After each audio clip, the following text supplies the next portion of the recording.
High, নমস্কার সমস্ত বন্ধুদের। আমার ইউটিউবের চ্যানেলে যারা রয়েছেন তাদেরকে শুভ সকাল এবং শীত রয়েছে আমাদের এদিকে। তো যেটার জন্য ভিডিও করা আছে অ্যাকচুয়ালি আমরা জানি যে বাই চান্স যদি কোনো ট্রানজ্যাকশান করতে গিয়ে অনেক সময় ফেল হয়, তো কাস্টমারের অ্যাকাউন্ট থেকে সেই অ্যামাউন্টটা ডেবিট হয়, যেটা আমাদের সঙ্গে ম্যাক্সিমাম টাইম হয়ে থাকে। তো আগে প্রচুর হতো, এখন তার মানে হয়তো পার্সেন্টেজ মানে ট্রানজ্যাকশান পার্সেন্টেজের সেই পরিমাণটা অনেকটা কমেছে। আগে যেভাবে হতো এখন হয়তো মান্থলি দুটো কি একটা বা হয়ই না, বা যদিও যেগুলো হয় কাস্টমারের অ্যাকাউন্ট থেকে টাকা কেটে যায়, আমাদের পোর্টালেও সেই ব্যালেন্সটা অ্যাড হয় না। অথচ কাস্টমার যখন পাসবই আপডেট করে দেখা যায় যে সেই টাকাটা উইথড্রল হয়েছে আমাদের দ্বারা, বা যেখান থেকে উনি টাকাটা তোলেন। এবার দেখুন, মানে অ্যাকচুয়ালি আমারটা যেমন ইন্ডিয়ান ওভারসিজ ব্যাঙ্কে ধরুন আমার সিএসপি ব্রাঞ্চ রয়েছে, মিনি ব্রাঞ্চ। তো অনেক কাস্টমার আছে যারা এসবিআই বা ইউনিয়ন ব্যাঙ্কের বা পাঞ্জাব ন্যাশনাল ব্যাঙ্কের অনেক কাস্টমারই আসেন যারা আমার কাছ থেকে ক্যাশ উইথড্রল করেন। অনেক সময় তাদের ট্রানজ্যাকশান গুলো আমার সাথে হয়েছে, যেমন রিসেন্ট একটা হয়েছিল। তো সেখানে 2000 টাকার একটা ট্রানজ্যাকশান করেছিলাম, ট্রানজ্যাকশানটা ফেল হয়েছে এবং ওনার অ্যাকাউন্ট থেকে টাকাটা কেটে গেছে।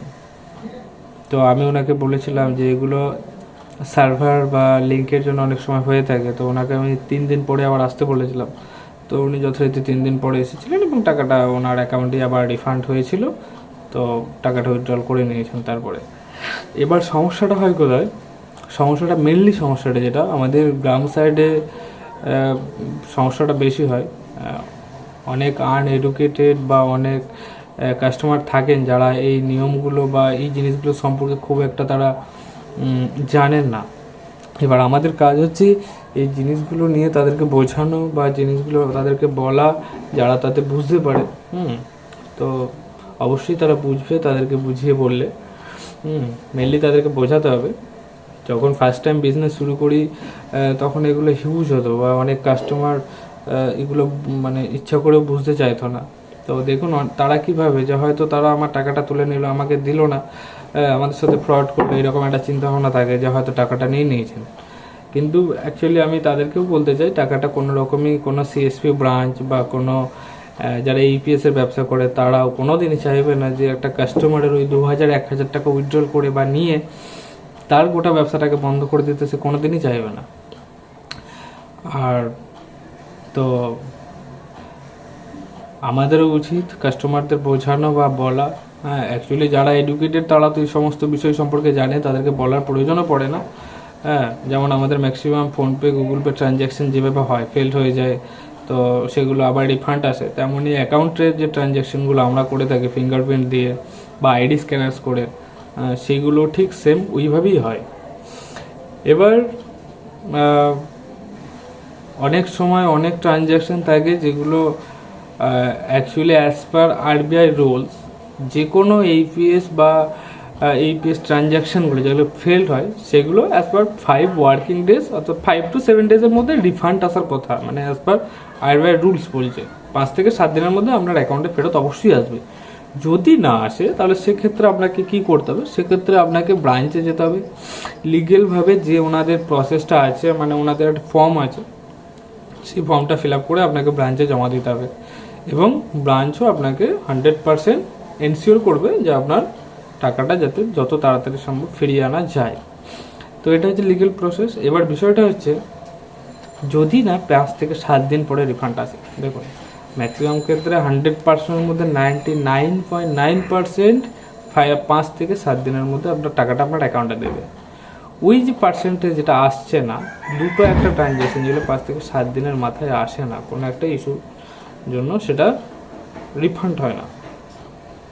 এবার সেইগুলো কি হয়, অ্যাজ পার আরবিআই রুলস বলছে যদি আপনাকে ব্যাংক 5 থেকে 7 দিনের মধ্যে সেই টাকাটা রিফান্ড না করে 100 টাকা করে পার ডে সেই ব্যাংকে প্ল্যান্টে দিতে হবে। বুঝতে পারছেন? মানে আপনার টাকাটা 5 থেকে 7 দিন পরে যতদিন তারা ব্যাংক আটকে রাখবে পার ডে 100 টাকা করে কিন্তু আপনাকে প্ল্যানটি তাকে দিতে হবে সেই ব্যাংকে।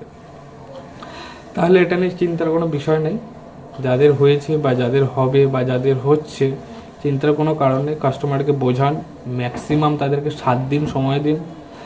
যদি খুব চেনা পরিচিত কাস্টমার হয় আপনি আপনার কাছ থেকে ক্যাশ দিয়ে দিন, 7 দিন পরে আসতে বলুন, আপনি উইথড্রল করে নেবেন। আর সেটাও যদি না করছেন তাহলে আপনি ম্যাক্সিমাম কাস্টমারকে 7 দিন সময় দিন, 7 দিন পরে আসতে বলুন, অটোমেটিকলি টাকা রিফান্ড হয়ে যাবে। এটা নিয়ে চিন্তার কোনো কারণ নেই। দেখুন, আমি রিসেন্ট আজকে 6 থেকে 7 মাস হচ্ছে একটা ব্যাংকের মিনি ব্রাঞ্চ আমি চালাচ্ছি, ইন্ডিয়ান ওভারসিজ ব্যাংকে। কিন্তু তার 3 বছর আগে পর্যন্ত কিন্তু আমি এইপিএস বিজনেস করেছি। তো আমার এই এক্সপিরিয়েন্সগুলো যথেষ্ট আছে। এইপিএস বিজনেস করতে গিয়ে আমি অনেক সমস্যার সম্মুখীন হয়েছি এবং সেগুলো আমাকে নিজেকেই সমাধান করতে হয়েছে। অনেক স্ট্রাগল করেছি, অনেক সমস্যা আমি নিজেকে কন্ট্রোল করে আজকে এই জায়গায় এসেছি। আজকে ব্যাংকের সিএসপি চালাচ্ছি, এখন আর কোনো সমস্যা নেই। এবার বিষয়টা হচ্ছে কি, আমার ইন্ডিয়ান ওভারসিজ ব্যাংকের যদি ট্রানজ্যাকশন হয়, আমার ওটাকে ইস্যুটাকে রিজলভ করতে আমার বেশি দিন লাগে না। এবার আদার্স ব্যাংকস হয়ে গেলে সমস্যা হয়ে যায়, কারণ আমি সেগুলো ব্যাংকে গিয়ে আমি নিজে ইনকোয়ারি বা নিজে সেগুলোকে কমপ্লেন করতে পারি না। আমার নিজস্ব ব্যাংকের হলে কি হয়, আমি নিজে গেলাম, নিজে একটা কমপ্লেন মারলাম, ফর্ম ফিল আপ করালাম, কাস্টমারকে সাইন করি, নিজের দায়িত্ব নিয়ে পুরোটা করি। এবার যখন সেটা আদার্স ব্যাংক হয় সেটার হয়ে ওঠে না, তো সেই ট্রানজ্যাকশানগুলো আমাকে ওই 5 থেকে 7 দিন অপেক্ষা করতেই হয়। তবে সমস্যা নেই, ওইভাবে করুন, কোনো সমস্যা নেই। ম্যাক্সিমাম 7 দিন সময় দিন, টাকা আবার অটোমেটিকলি রিফান্ড চলে আসবে।